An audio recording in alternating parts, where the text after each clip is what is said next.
For peace, I can overcome my insecurities and stand up against injustice. For peace, as a man, I can learn to reject violence against women. For peace, I can stop thinking that violence is a solution.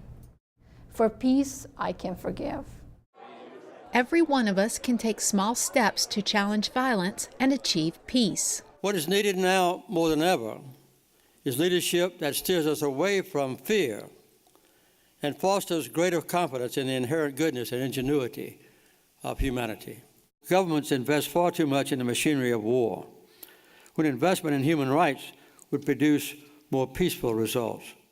In June 2016, the Carter Center Forum, called A Time for Peace, brought together human rights defenders from around the globe to translate ideas into action and create a more peaceful, nonviolent world. The question before us could hardly be more important or more timely. How can we reject violence and build a peace movement that secures human rights for all?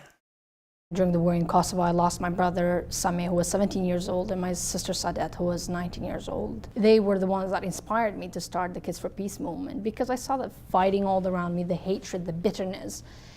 I was like, what better way to start is with children? I can speak loud. You just have to be willing to listen to what I have to say. I can make a difference. I'm interested in spreading a movement of seeing girls and young women as the most powerful force for change. They didn't get the memo that they couldn't do it. So they are truly breaking barriers and boundaries. You can inspire young people today, whether they're in Syria or Afghanistan, that there is a light at the end of the tunnel. That's you.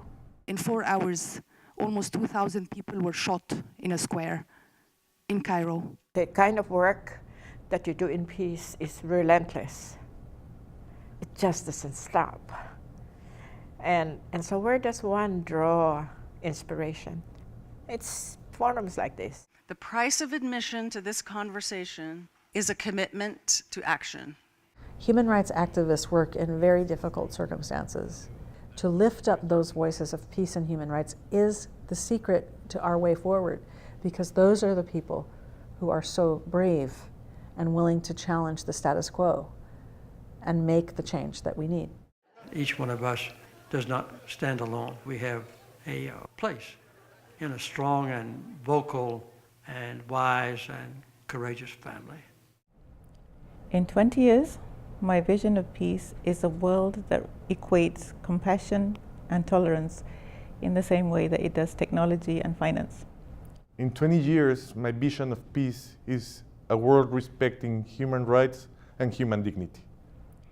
In 20 years, my vision of peace is that my children will ask me, what does it mean to be in war?